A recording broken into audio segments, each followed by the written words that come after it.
Nakon Drugog svetskog rata, nekoliko evropskih zemalja htelo je da sarađuje da bi sprečilo nove ratove.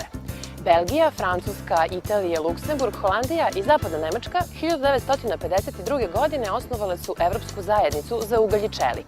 To je bio prvi korak ka stvaranju Evropske unije. Prvi koraci da se Srbija priključi ovom društvu odvijaju se dosta sporo i uglavnom se vezuju za vize, saradnju sa Hagom, predpristupne fondove, ali i za predrasude o ovom podneblju. Kako pojedinci iz Vojvodine, ali i stranci koji ovde žive, ruše uvrežena mišljenja i stereotipe i o nama i o Evropi, pogledajte u današnjoj emisiji Vojvodina kao drugi svet.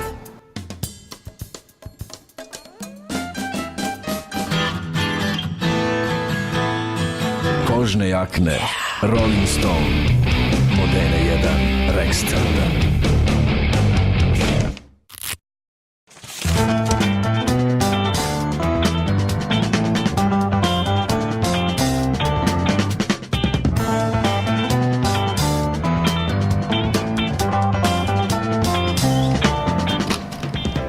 Dobar dan, je m'appelle Farida Issani et je suis française.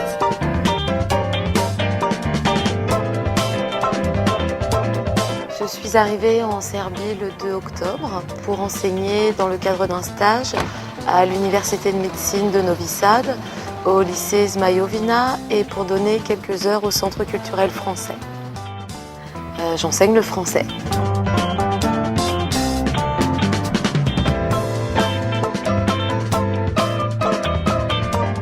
Et pourquoi la Serbie? Je voulais aller dans un pays que je ne connaissais pas du tout.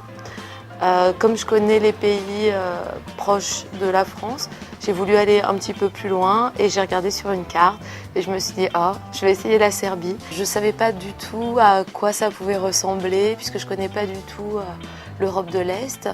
On entend beaucoup de choses dans les médias, à la radio, sur ce qui a pu se passer il y a plusieurs années et on ne se rend pas compte de ce que c'est. Quand je suis arrivée ici, j'ai été très surprise.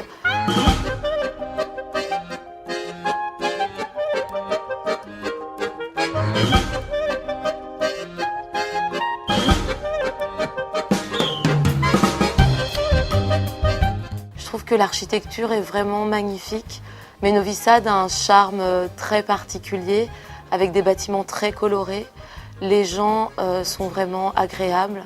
On pense que c'est souvent un pays très pauvre, presque misérable, alors que quand j'ai vu, je trouve ça riche humainement.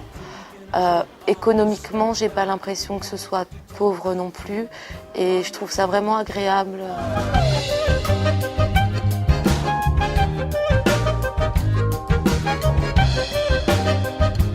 Je pense que les stéréotypes qu'on a et les préjugés, forcément, ça porte préjudice au pays.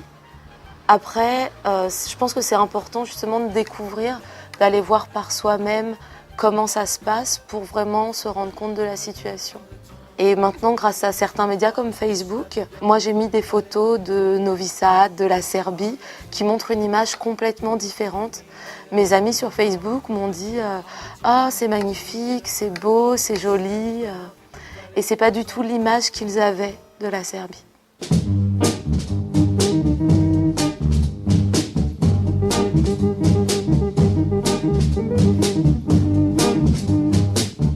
D'un point de vue économique, je ne peux pas du tout savoir si la Serbie peut faire partie de l'Union européenne ou pas, parce que ce n'est pas du tout un domaine que je connais. Après, de ce que j'ai pu voir culturellement et humainement, je ne vois pas vraiment de différence avec les autres pays européens que j'ai pu parcourir. Alors chaque pays est différent. Je suis allée en Espagne, en Belgique, aux Pays-Bas. Effectivement, chacun a sa propre culture, mais c'est quand même, pour moi, on respecte les codes humains. Je comprends les codes en arrivant en Serbie. Pour moi, c'est vraiment, je me sens aussi bien en Serbie qu'en Espagne, en France, partout.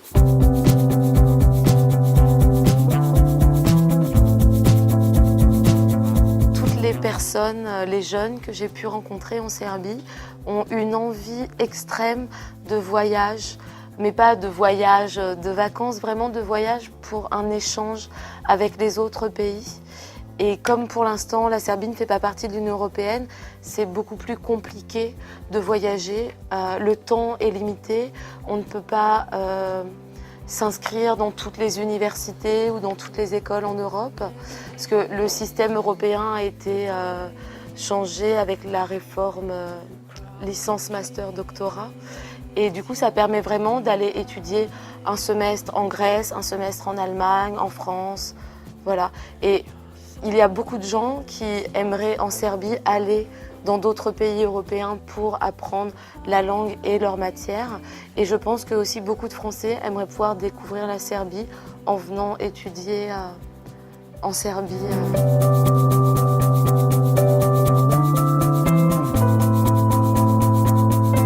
L'Union européenne, pour moi, elle permet vraiment d'apporter un échange culturel entre tous les pays, un échange linguistique, humain, qui est enrichissant pour chaque personne, puisqu'on peut voir ce qu'il y a de positif dans chaque pays et essayer de faire un meilleur monde avec tout le meilleur qui a été ressorti depuis plusieurs années ou plusieurs siècles dans chaque pays. Donc l'Union européenne permettrait ça, et peut-être qu'un jour on arriverait à l'union mondiale qui serait encore plus enrichissante pour chacun.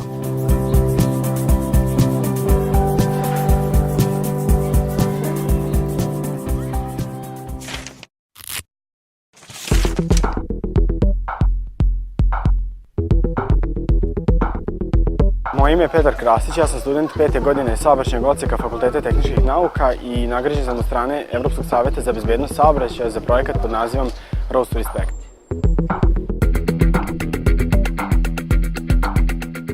U pitanju je tretiranje crnih tačaka na putevima u Evropi.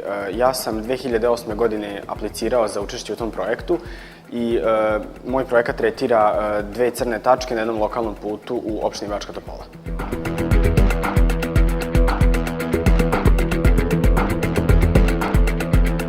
Problematika koja postoji je pre svega postojanje drvoreda pored ivice kolovoza, zatim ukrštanje puteva sa zemljanim putem i nedovoljna saobraćajna signalizacija. To dovodi do nastajanja saobraćajnih nezgoda. Dakle, problem je što su crne tačke kombinacija ta 3 negativna elementa.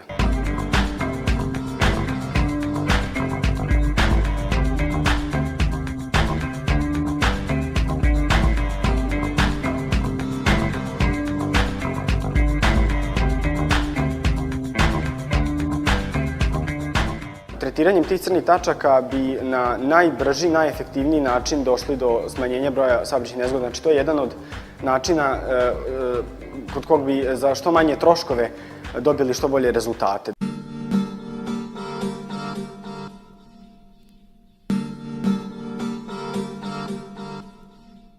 Sama metodologija po kojoj je rađen projekat govori da se tim putem mogu uraditi i ostali projekti za neke druge puteve i na taj način da se smanji broj saobraćajnih nezgoda.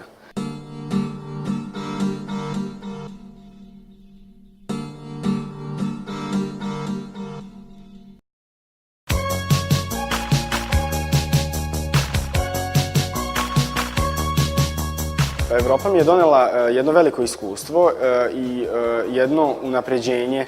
Dakle, sve ovo mi je omogućilo da imam jedan veliki doprinos svojoj karijeri. Ali pre svega želeo bih da ostanem i da radim u Srbiji, da nastavim na radu iz bezbednosti saobraćaja, da poboljšavam uslove koji trenutno postoje na našim putevima.